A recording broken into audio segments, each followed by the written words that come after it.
সেনাবাহিনীর কর্মকর্তাদের আমাদের থেকে দূরে সরানোর জন্য, বাংলাদেশ সেনাবাহিনীকে দুর্বল করে দেওয়ার জন্য, ঐতিহ্যবাহী বিডিআর বাহিনীকে দুর্বল করে দেওয়ার জন্য এই মহাপরিকল্পনা বিদেশি শক্তির সঙ্গে একত্র হয়ে তৎকালীন ফ্যাসিস্ট সরকার এই দুর্ঘটনা ঘটিয়েছে। আমি তাদের কঠিন বিচার দাবি চাচ্ছি। ডিডিআরের যে প্রাক্তন ডিজি ছিলেন আলম ফজলুর রহমান সাহেব, উনি যে এখানে স্বাধীন কমিশনের যে প্রধান হয়েছেন, তার কাছে আপনাদের মাধ্যমে কিছু কথা তা অবগত করানোর জন্য আমি এখানে কিছু কথা তুলে ধরব সংক্ষিপ্ত আকারে। প্রথমত, মানুষের উপকারার্থে ভালো কাজ করার দায়িত্ব সেই সৌভাগ্যবান ব্যক্তি পায় যার উপর মহান আল্লাহ সন্তুষ্ট থাকেন। নিশ্চয়ই আল্লাহর নির্বাচিত ব্যক্তি আপনি। আপনার মজলুম, নির্যাতিত এতিম ও অন্যদের অপরাধের বোঝা বহনকারী বিডিআর সদস্যগণ আজ স্বাধীন তদন্ত কমিশনের সভাপতি হিসাবে আপনাকে পেয়ে আমাদের অভিভাবকের অবাক পূরণ হয়েছে।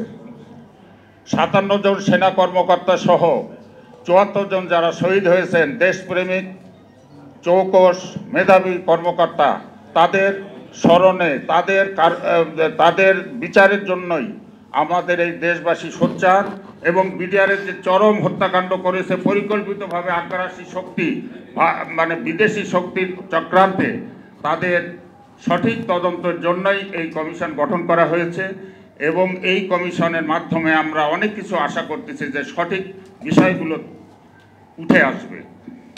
পদুয়া রৌমারী সীমান্তে বিএসএফের সাথে যুদ্ধে বিজয় অর্জনকারী আমরাই জনাব জেনারেল আলম ফজলুর রহমান সাহেবের সন্তান।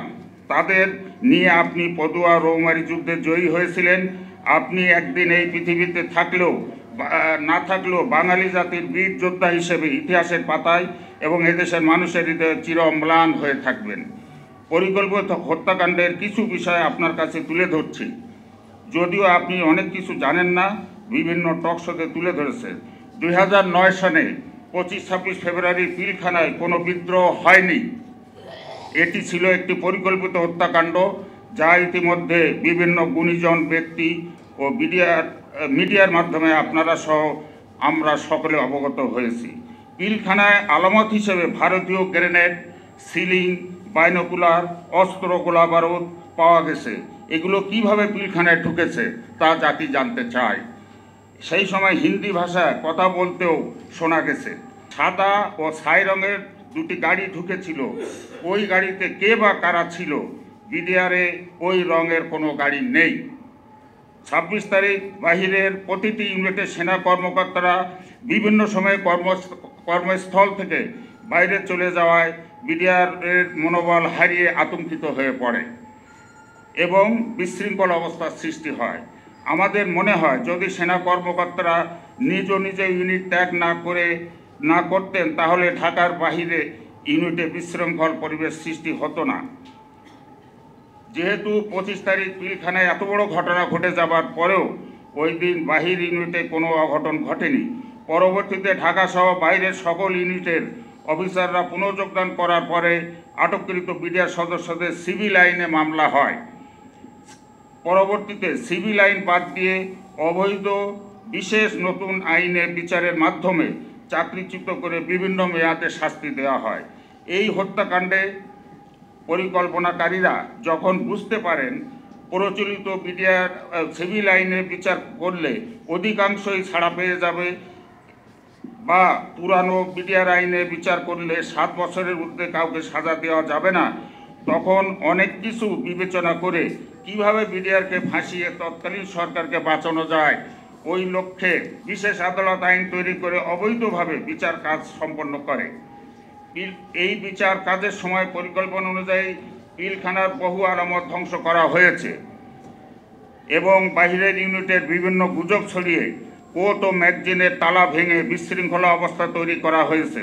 বিষয়গুলো দয়া করে বিবেচনা করবেন। প্রহসনের বিচার চলাকালীন লোভ ও ভয়ভীতি দেখিয়ে কিছু বিডিআর সদস্যদের সাক্ষীবাদী বানিয়েছে। যারা রাজি হয়নি তাদেরকে কারাগারে পাঠিয়েছে। বিচার শেষ হওয়ার পর ওই সাক্ষীবাদীদেরকে পর্যায়ক্রমে বিভিন্নভাবে চাকরিচ্যুত করা হয়েছে।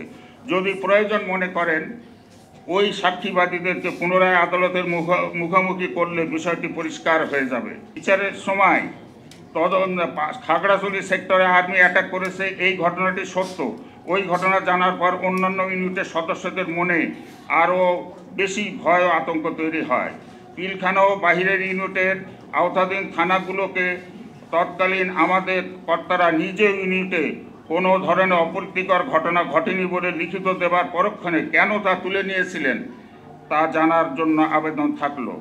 6 রাইফেল ব্যাটালিয়নের তৎকালীন সিও নিজে প্রকাশ্যে সকল সৈনিক ও স্থানীয় প্রশাসনিক কর্মকর্তাদের সম্মুখে তার ব্যাটালিয়নে কোনো অঘটন ঘটেনি বলে বলার পরেও অনেককে আটক করা হয়েছে। তার বক্তব্যের ভিডিও ক্লিপ ও আরও অনেক ইউনিটের আলামত আমাদের বিডিআরদের কাছে সংরক্ষিত আছে, যা বিচারের সময় সাক্ষ্য হিসেবে আদালত গ্রহণ করেনি। বিচার চলাকালে অভিযুক্ত সিভিল আইনজীবীদের সহায়তা নিতে পারবে বলা হলেও তাদেরকে আদালতে ঢুকতে দেওয়া হয়নি। বর্তমানে সকল মিডিয়া বা জনগণের মুখে শুধুমাত্র পিলখানা হত্যাকাণ্ডের ঘটনা প্রকাশ পাচ্ছে, কিন্তু আপনার বক্তব্যে পিলখানা হত্যাসহ বাহিরের সকল ইউনিটের কথা উঠে আসায় আমাদের বাহিরের ইউনিটের সকল ক্ষতিগ্রস্ত বিডিআরের মনের সংখ্যা দূর হয়েছে।